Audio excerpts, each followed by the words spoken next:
Assalamualaikum warahmatullahi wabarakatuh. Alhamdulillahilladzi hadana ila siratihil mustaqim. Wassalatu wassalamu ala sayyidil anbiya'i wal mursalin, sahibul fadlil jasim, sayyidina wa maulana Muhammadin wa ala alihi wa ashabihi ajma'in wa man tabi'ahum bi ihsanin ila yaumiddin. Ashhadu an la ilaha illallah al-munazzah minal jihati wal jismiyati wal zamani wal makan, wa ashhadu anna Muhammadan abduhu wa rasuluhu alladhi kana khuluquhul Qur'an. Wa qad qala Allah ta'ala fi kitabihil karim, a'udzu billahi minasy syaithanir rajim, bismillahirrahmanirrahim. Ya ayyuhalladzina amanu taqullaha haqqa tuqatih wa la tamutunna illa wa antum muslimun. Shadaqallahul azim. Amma ba'du. Ma'asyiral muslimin jamaah rahimakumullah, kesempatan yang berbahagia ini insyaallah kita akan lanjutkan pembahasan terkait dengan fikih muamalah, khususnya terkait dengan tema qard, qaf, ra, dan dod, yang sering kita artikan dengan pinjam meminjam. Pada pertemuan sebelumnya secara singkat saya akan mengulang murojah sedikit bahwa qard itu adalah berasal daripada kata qorodo yaqridu yang artinya memotong. Para ulama mendefinisikan qard itu misalnya yang disampaikan oleh Syekh Sayyid Sabiq dalam kitabnya Fiqhus Sunnah, yang namanya qard itu adalah al-malul ladzi yu'tihil muqrid lil muqtarid liyarudda mithlahu inda qudratihi alaihi, yang kalau diartikan adalah harta yang diberikan si kreditur atau pemberi pinjaman kepada debitur yang menerima pinjaman, di mana harta tersebut harus dikembalikan mithilnya. Mithil nanti akan kita bahas apa yang dimaksud dengan mithil dalam pembahasan al-ma'qud alaihnya.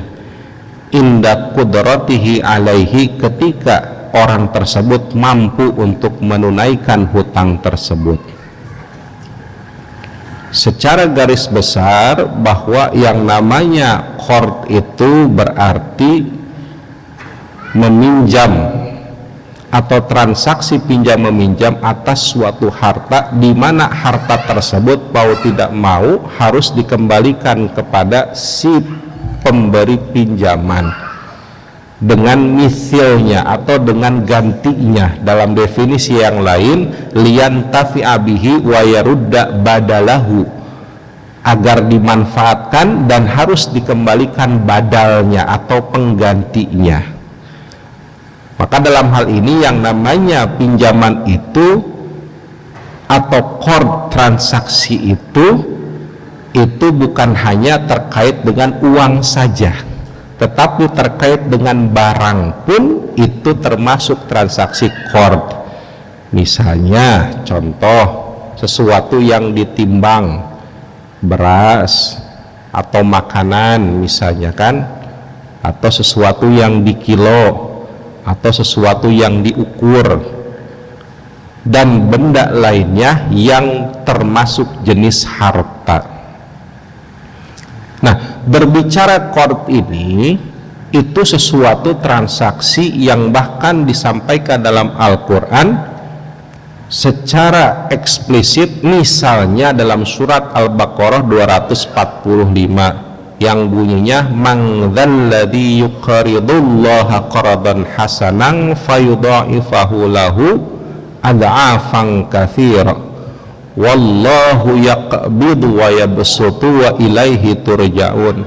Yang kurang lebih tafsirnya wallahu a'lam, barang siapa yang memberikan atau bertransaksi pinjaman dengan Allah Subhanahu wa ta'ala, maka Allah akan membalas transaksi tersebut dengan balasan yang berlipat kali. Dan Allah lah yang memberikan rezeki dan yang menetapkan atau mengurangi rezeki, dan dialah, kepadanya lah kita semua akan kembali. Para ulama mendefinisikan bahwa yang namanya qard di sini bukan berarti kita meminjam uang dengan Allah, bukan.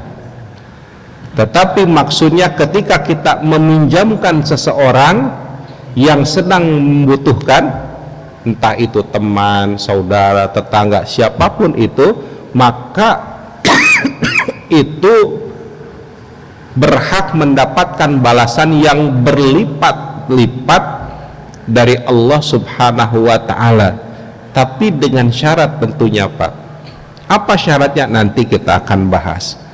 Jadi bukan berarti pinjaman tapi setelah itu wah gampang, nanti Allah yang akan membalas berlipat, ya.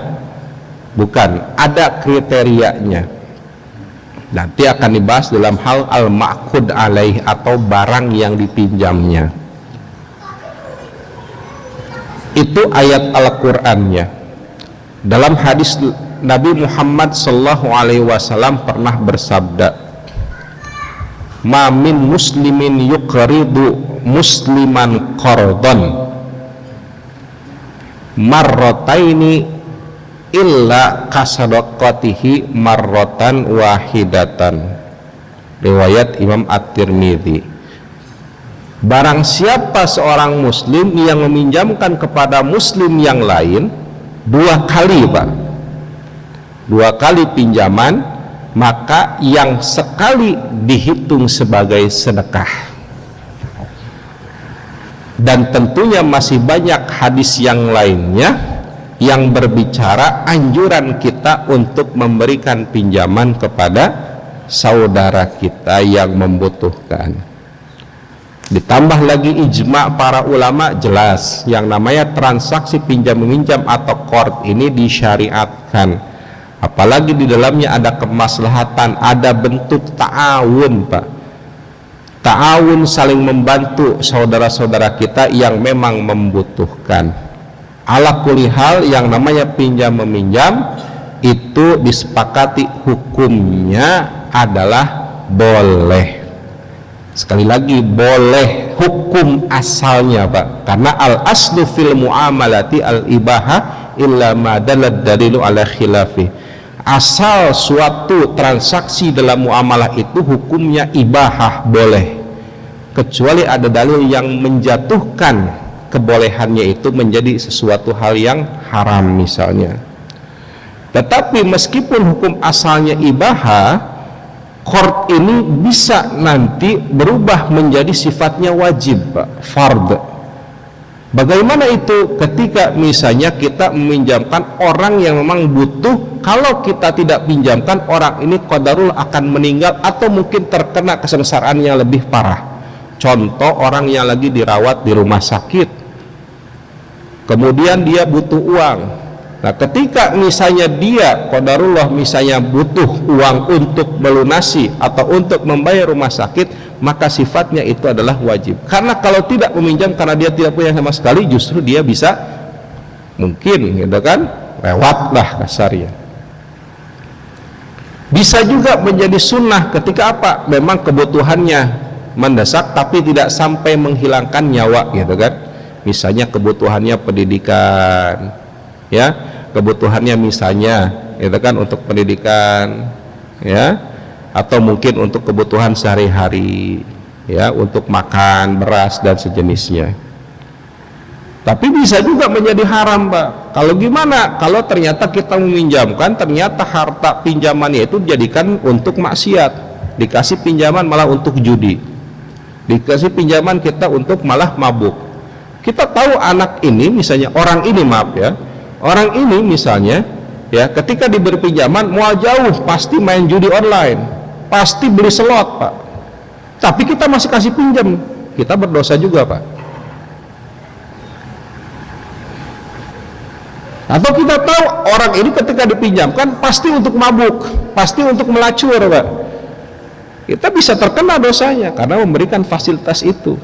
Hati-hati, jangan cuek, biarinlah, bodoh amat lah, mau pakai slot kek, mau pakai mabuk kek, jangan seperti itu. Lihat dulu dia mau apa hartanya, ya. Tapi bisa juga menjadi makruh ketika memang kita memberikan pinjaman sifatnya tidak sampai haram tapi lebih kepada untuk hal-hal yang tidak berguna. Misalnya ya contoh gitu kan, mungkin dalam konteks ini misalnya untuk study tour misalnya kan. Walaupun sekarang qadarullah kalau di Jawa Barat ini kan sudah dilarang Pak study tour untuk anak sekolah ya, dari mulai tingkat SD, SMP, SMA, bahkan TK sekalipun. Kalau dulu kan marak Pak study tour Pak. Yang memberatkan siapa? Orang tua. Kalau tidak punya uang kemana? Minjem Pak. Nah sebetulnya kalau kita berbicara konteks fikih muamalah bisa jatuh makruh hukumnya Pak. Kita meminjam uang untuk kebutuhan, gitu kan? Anak kita study tour, padahal study tour maaf, kalau bisa dibilang mungkin lebih banyak madorotnya dibandingkan manfaatnya. Tapi masalahnya Ustadz, kalau saya tidak ikut study tour, rapot anak saya jeblok. Nah, berarti yang salah gurunya, yang salah sekolahnya. Kenapa mengaitkan aturan study tour dengan nilai padahal tidak ada hubungannya sama sekali? Kan fakta yang terjadi di lapangan seperti ini. Kita mau fair lah. Saya berada di dunia pendidikan Pak, saya seorang pengajar, saya seorang guru, karena memang faktanya seperti itu. Kalau tidak ikut study tour maka nilai Anda jeblok. Untungnya sekarang sudah tidak diperbolehkan. Nah ketika seorang orang tua meminjam untuk haliah seperti itu bisa jadi hukumnya makruh pinjam meminjam tersebut. Tapi karena memang orang tua terpaksa, kalau misalnya saya tidak meminjam study tour, anak saya tidak bisa ikut study tour, akhirnya dia tidak naik, lebih parah lagi, ya sudah pinjam saja. Yang dosa siapa? Ya sekolahnya. Atau ibaratkan sederhana sebenarnya study tour itu kan, di mana guru sekolah mau jalan-jalan tapi nggak punya uang, ditambah lagi dia mau dapat oleh-oleh, ditambah lagi dia mau dapat tambahan. Ayolah kita fair lah.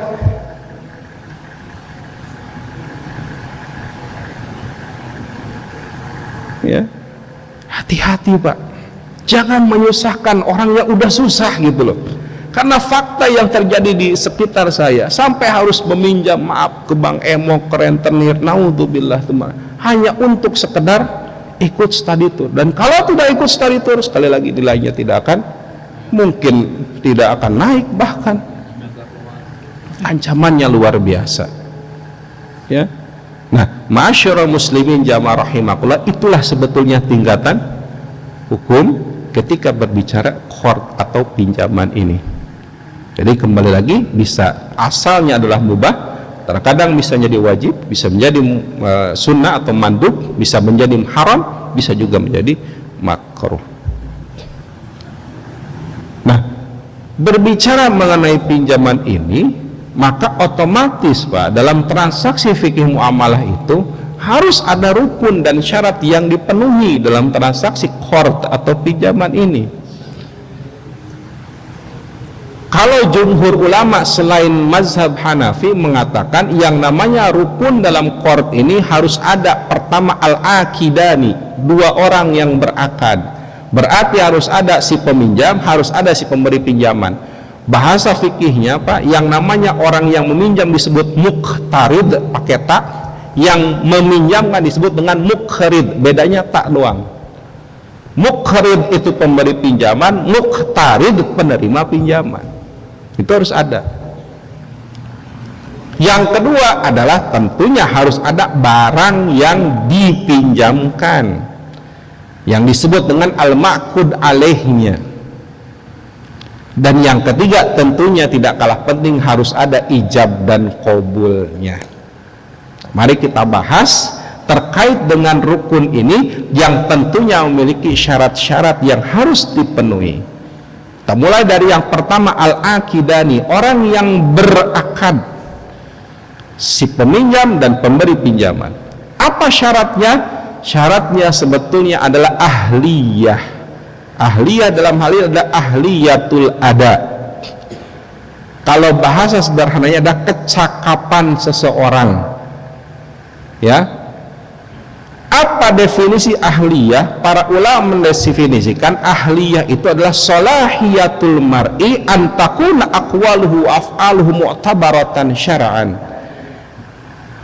Kepantasan seseorang ketika ucapan dan perbuatannya itu dihitung oleh syariat atau diminta pertanggungjawabannya oleh syariat, maka yang namanya salahiyatul ada ini itu memiliki dua syarat. Yang pertama adalah dia harus baligh, yang kedua adalah dia harus berakal.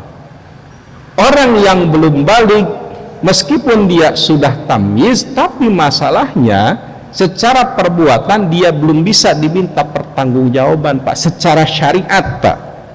Anak usia 7 tahun misalnya belum balik, tapi meskipun udah tamyiz tapi belum balik, tidak bisa diambil perbuatan atau dihukumi perbuatannya. Ketika dia tidak sholat misalnya, contoh ya, tidak bisa dihukumi langsung dia dipukul atau dipenggal, nggak bisa, atau dihukumi langsung kafir kamu.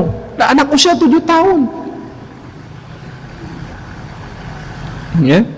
Tapi kalau misalnya sudah balik, misalnya dengan ciri-ciri tertentu, ya misalnya bermimpi atau untuk perempuan adalah keluarnya darah haid, maka sudah dipastikan bahwa perbuatannya, perkataannya sudah harus dipertanggungjawabkan secara syariat. Maka mau tidak mau ketika dia tidak sholat, terkena dia harus siksanya, terkena dia hukumannya. Ya, itulah yang disebut dengan ahliyah. Nah, yang kedua adalah berakal. Maka ketika seseorang tidak memiliki akal, anggaplah gila misalnya, maka tidak bisa dipertanggungjawabkan secara syariat. Dan termasuk dalam qard atau dalam pinjam-minjam ini, orang gila tidak sah transaksinya, Pak. Apa yang termasuk kategori gila? Tidak hanya hilang akal sepenuhnya, hilang akal sebagian, seperti misalnya orang yang mabuk, orang yang lagi tidur, orang yang lagi koma gitu kan, atau orang yang lagi sekarat misalnya, maka tidak sah transaksi pinjam meminjamnya. Jadi kalau ada bapak misalnya ada tukang orang mabok gitu kan, pinjam duit ke bapak, nggak sah, Pak. Udah sadar dulu baru pinjam uang ke saya gitu. Nah, percuma lah transaksi yang nggak sah kok.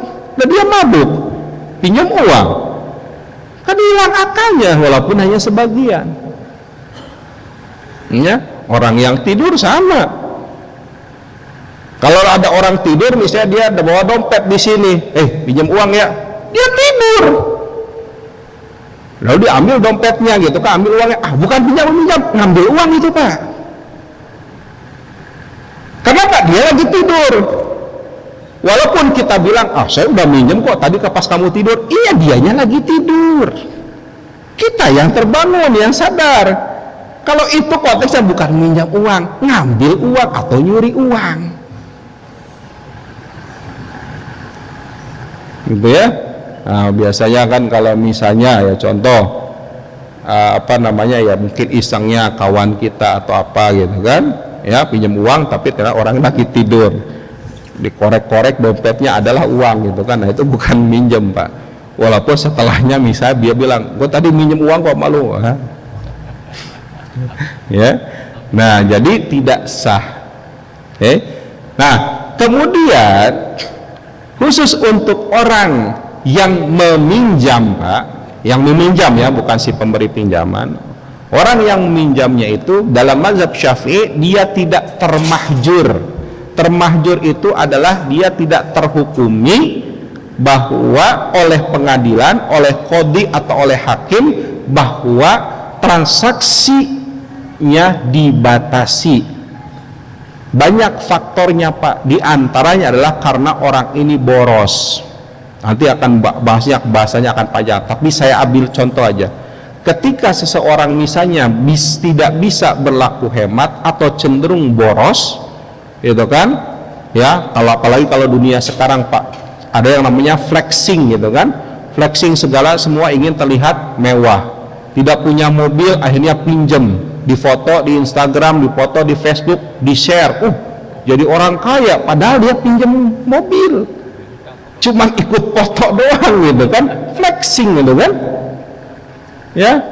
Padahal dalam dunianya harusnya misalnya dia cuman pengeluaran 5 juta karena gajinya pun segitu 5 juta, tapi karena pengen flexing, pengen terlihat kaya, gaji 5 juta misalnya, pengeluaran 10 juta Pak. Nah itu boros namanya. Dalam konteks ini sebetulnya orang yang seperti itu tidak boleh dipinjami.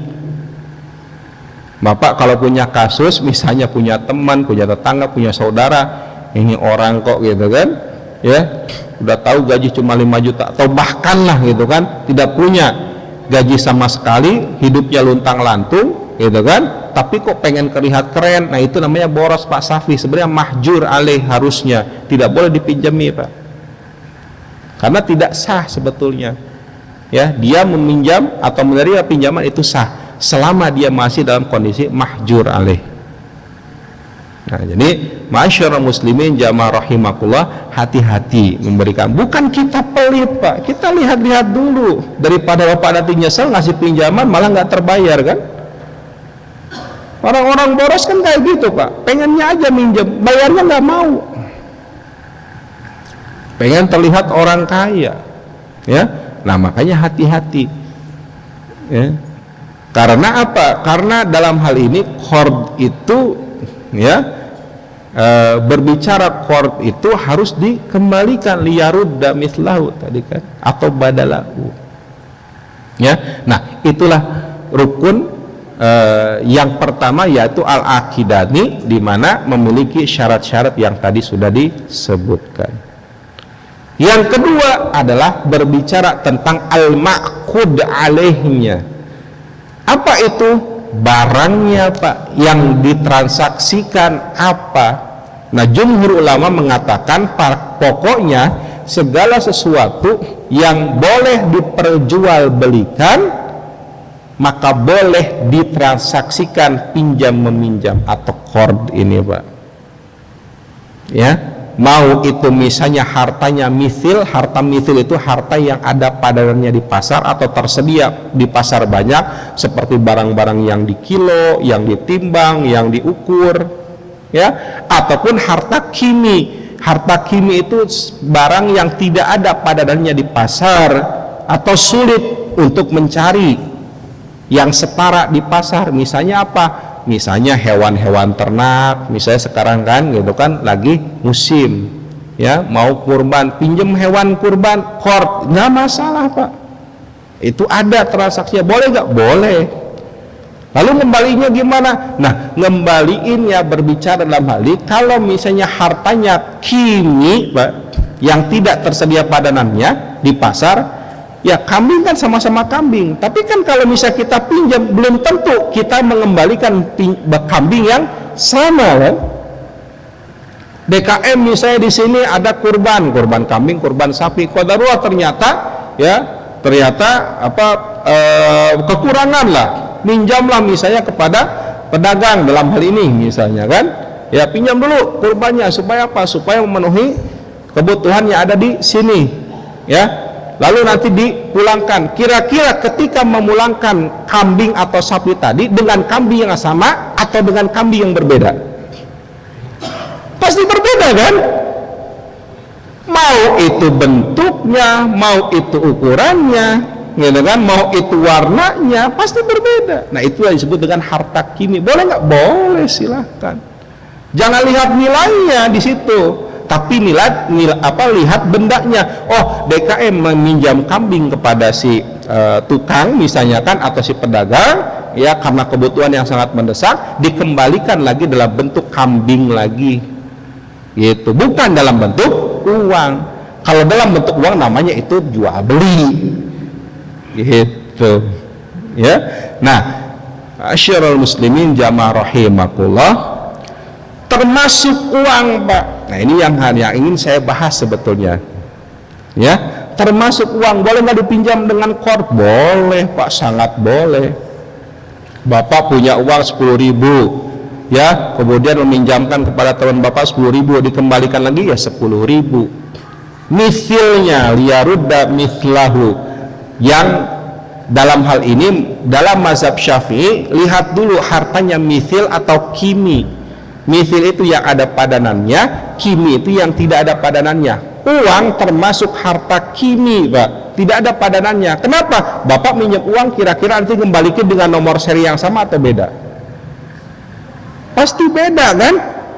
Nggak ada misalnya bapak kembali minjem dengan uang 1 juta misalnya kan, kembalian ternyata yang serinya sama semua. Itu bukan minjem Pak namanya Pak, itu hanya nyimpan sebentar gitu kan ya. Kenapa? Kalau meminjam itu dimanfaatkan, bukan hanya disimpan gitu. Nah, yang disebut uang itu termasuk harta kimi, maka dikembalikan sesuai dengan kesetaraan nilainya pada saat mengembalikan atau pada saat meminjamnya. Mohon maaf, pada saat meminjamnya. Artinya gini Pak, ini yang harus kita clearkan ya. Kenapa ini penting? Pak Haji minjem misalnya ke saya 1 juta tahun 2000, dikembalikan 2025 dengan nominal yang sama 1 juta, itu pada dasarnya zolim. Kenapa? Kimihnya atau kimahnya 1 juta tahun 2000 tidak sama dengan kimahnya tahun 2025. Beda betul. Tahun 2000 kita masih beli bakwan bala-bala itu 100 rupiah, saya masih ingat karena saya masih sekolah. Sekarang bakwan bala-bala 5.004 Pak, jarang ada yang jualan 1.000. Berapa kali lipat naiknya? Anggap misalnya 15 kali lipat dibandingkan tahun 2000. Apakah misalnya kita harus mengembalikan dengan nilai yang sama 1 juta? Nggak bisa. Kimahnya sudah berbeda Pak, 1 juta tahun 2000 dengan 1 juta tahun 2025. Ini yang harus kita pahami. Jangan nanti orang yang meminjam, wah itu mah riba, bodoh kamu yang zolim. Yang namanya qard itu harus segera dibayar, bukan ditunda-tunda. 25 tahun bukan minjem itu namanya, ngerampok. 2025 baru ingat, oh saya punya uang, punya utang 1 juta ke Pak Haji, dikembalikan 1 juta, zolim itu namanya. Kenapa? Tidak, kimahnya tidak sama, tidak setara. Nah makanya dalam hal ini kita harus fair. Ketika kita meminjam 1 juta tahun 2000, berapa sih sebetulnya 1 juta ketika tahun 2000 ketika misalnya dibuat barang?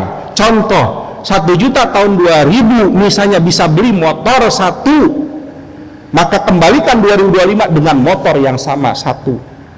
Berani nggak? Nggak akan ada yang berani, saya yakin. Kenapa? Itu kan riba. Bukan riba, kamu yang zalim.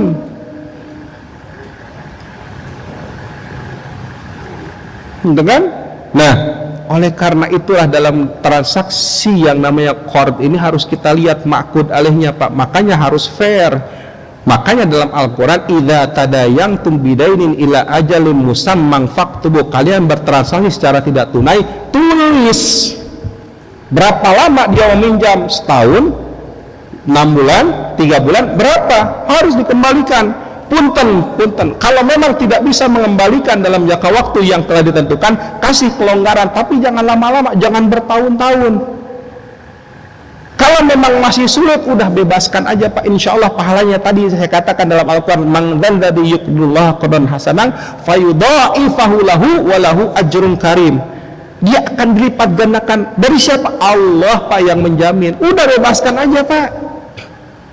Kalau udah bertahun-tahun dan sekiranya dia tidak mau bayar, bebaskan. Toh nanti akan dia melarat sendiri dunia akhirat, yakin saya Pak. Nah itulah maksud daripada ayat tadi yang saya sampaikan, man dzalladzi yuqridullaha qardan hasanan fayudha'ifahu lahu wa lahu ajrun karim.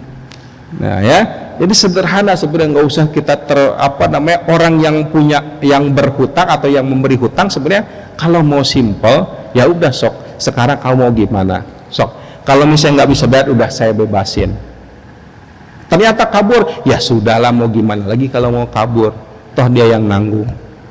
Ya, nah hati-hati kepada orang-orang yang berhutang. Kata Nabi Muhammad SAW dalam hadisnya, barang siapa yang berhutang kemudian dia berniat untuk mengembalikan, Allah yang akan membayarkannya. Tapi orang yang meminjam tapi dia tidak punya niat untuk mengembalikan, maka Allah akan tutup rezekinya, maka Allah akan tutup pintunya untuk membayar hutang tersebut. Hati-hati Pak, saya hanya mengingatkan saja. Ya, dan syarat yang ketiga sebagai penutup atau rukun yang ketiga adalah ijab qabulnya. Tentunya yang namanya transaksi apapun itu harus ada ijab qabul. Ya ijab qabul silahkanlah. Saya pinjam uang ya, oke, nih berapa, 1 juta, silahkan. Berapa lama? 1 bulan. Misalnya sekarang tanggal 21 Mei, nanti kembalikan tanggal 21 Juni ya, oke, selesai. Ijab qabul mah terserah, mau pakai bahasa lisan, mau tulisan Pak, bahkan mau isyarat sekalipun itu sah. Yang penting menunjukkan keridhaan kedua belah pihak dan maksud yang ingin disampaikan. Ma'asyiral muslimin jamaah rahimakumullah, kiranya itu yang bisa kami sampaikan. Wallahu a'lam bissawab.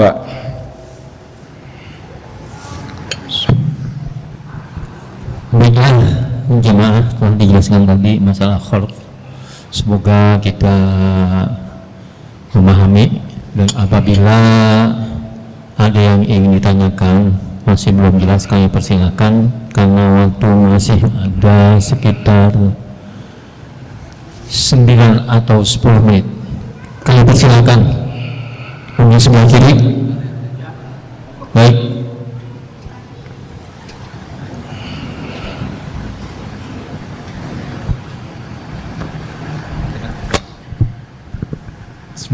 Assalamualaikum warahmatullahi wabarakatuh. Waalaikumsalam warahmatullahi wabarakatuh.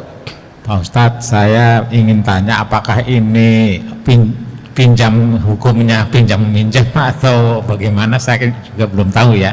Ya. Jadi gini, misalnya ada seorang usaha yang katakanlah pengusaha gitu ya. Ya. Kemudian dia mau investasi tertentu. Ya. Kemudian kita diajak. Gitu.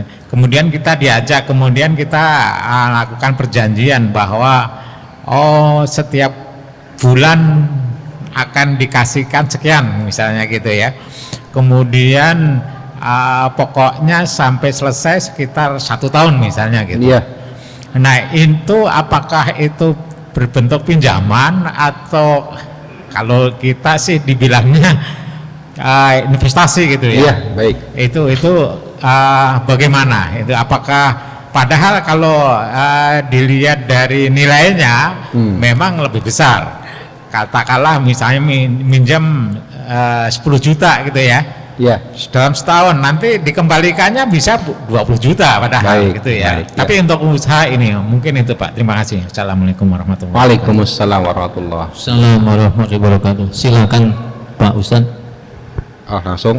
Ya, terima kasih Pak Haji. Jadi bagaimana itu konteksnya kalau ada yang mengajak investasi? Nah, dalam fikih muamalah itu ada kaidah gini Pak. Ya.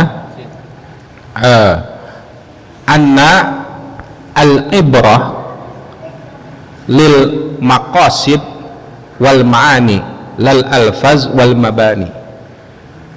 Yang diambil, yang dijadikan sandaran itu atau yang diambil pertanggungjawabannya itu adalah maksud dan makna daripada transaksi tersebut, bukan lafaznya, bukan misalnya konteks akadnya Pak. Meskipun dia misalnya tadi saya sampaikan, kalau misalnya dia maksudnya meminjam tapi bahasa dia mengajak investasi, maka yang jadi maksud itu adalah pinjam meminjam. Nah, dalam tadi cerita yang disampaikan Pak Haji, yang saya pahami itu bukan investasi, tapi adalah pinjaman tapi dengan konteks berbunga. Kenapa? Karena dia menjanjikan nominal sekian yang sifatnya fix selama setahun akan dikembalikan. Sedangkan yang namanya investasi, baik itu dalam bentuk musyarakah, baik itu dalam bentuk mudharabah, itu kan, dan dalam bentuk misalnya ya yang lainnya ya, itu pada dasarnya tidak diambil, atau keuntungan itu ya, pemberian yang tadi, pengembalian tadi itu diambil dari persentase keuntungan, bukan ditentukan. Misalnya saya pengen berinvestasi sama Pak Haji 10 juta. Pak Haji bilang, Ustaz, setiap bulan rata-rata returnnya itu 2 juta, keuntungannya 2 juta. Bagaimana kalau 40-60? Saya 40, Pak Haji 60. Tetapi tidak fix 2 juta kan keuntungannya. Bisa dia naik 3 juta, bisa dia turun jadi 1 juta. Tetapi tetap saya mendapatkan persentase 40% dari nilai keuntungan. Itulah yang namanya investasi, Pak. Jangan mau tetap returnnya. Kalau tetap itu namanya pinjaman. Meskipun bahasanya investasi, karena apa? Karena yang diambil adalah maksud dan maknanya. Nah, karena dia sifatnya pinjaman yang harus dikembalikan dengan nilai yang sama, ditambah dengan nominal return yang sifatnya tetap, ya kan? Yang harus dibayarkan dalam jangka waktu tertentu, maka sebetulnya itu pinjaman, dan tambahan itulah yang disebut dengan riba, Pak. Kalau investasi harus fair. Ketika misalnya qadarullah ternyata untung, maka berbagi untungnya. Ketika rugi, maka berbagi ruginya. Ya, tetapi kalau dalam konteks sekarang kebanyakan mau untungnya, tidak mau ruginya. Investasi itu, Pak. Itu bukan investasi namanya, Pak. Itu pinjam meminjam. Ya, hati-hati nih, Pak ya. Ya, yang jadi investor atau yang jadi biasa main proyek, itu bukan investasi, tapi lebih kepada pinjaman tadi ya. Nah, termasuk sekarang dalam koperasi misalnya kan, bank ya, dan lembaga keuangan lainnya, itu kan sebetulnya bukan investasi, pinjaman. Bank kan tidak peduli, Pak, kamu mau bangkrut, mau nggak bangkrut, mau maju usahanya, mau mundur usahanya, tetap harus bayar sekian, meskipun di situ adalah investasi ya. Nah, itu ya, Pak ya. Wallahu alam bissawab. Masih ada 3 menit.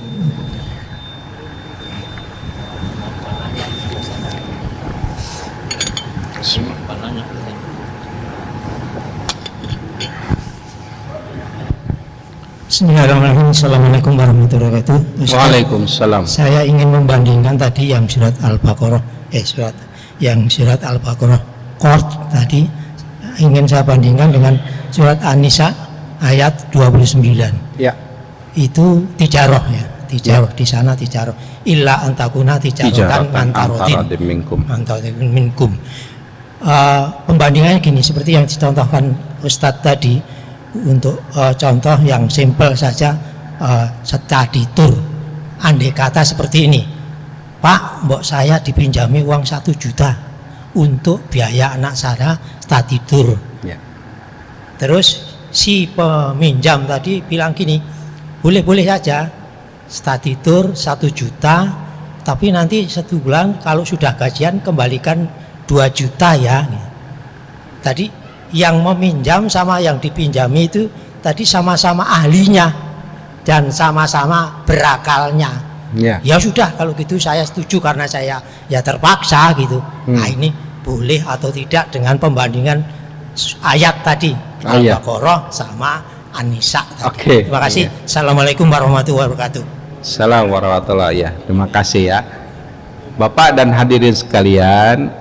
Terlepas itu pinjam meminjam atau bentuknya apapun itu, Pak, meskipun itu ada antarodin minkum, tapi dalam konteks transaksi yang diperbolehkan secara syariat, Pak.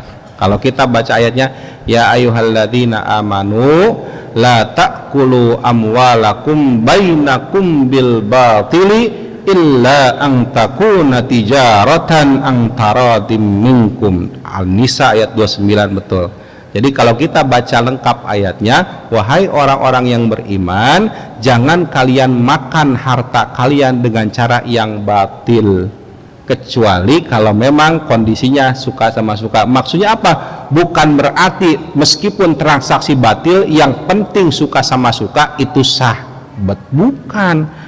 Konteks Bapak tadi itu namanya riba. Pinjam 1 juta harus mengembalikan 2 juta, meskipun itu ridho, udahlah saya ridho. Bukan, tetap nggak boleh meskipun itu ridho. Kenapa? Karena akad, dalam substansi dalam akad atau dalam ayat tersebut, gitu kan, pada dasarnya adalah transaksi yang dibenarkan oleh syariat, yang tidak mengandung riba, yang tidak mengandung gharar, tidak mengandung maisir, perjudian, tidak mengandung kezoliman di dalamnya, yang kita sebut dengan atau disebut dengan magadir, gitu kan, maisir, gharar, dolim, dan riba magadir, gitu kan, kalau kita singkat. Dan tadi yang disampaikan sudah mengandung zolim, sudah mengandung riba juga, jadi tidak boleh, Pak. Ya, oke. Terima kasih. Wallahu a'lam bishawab.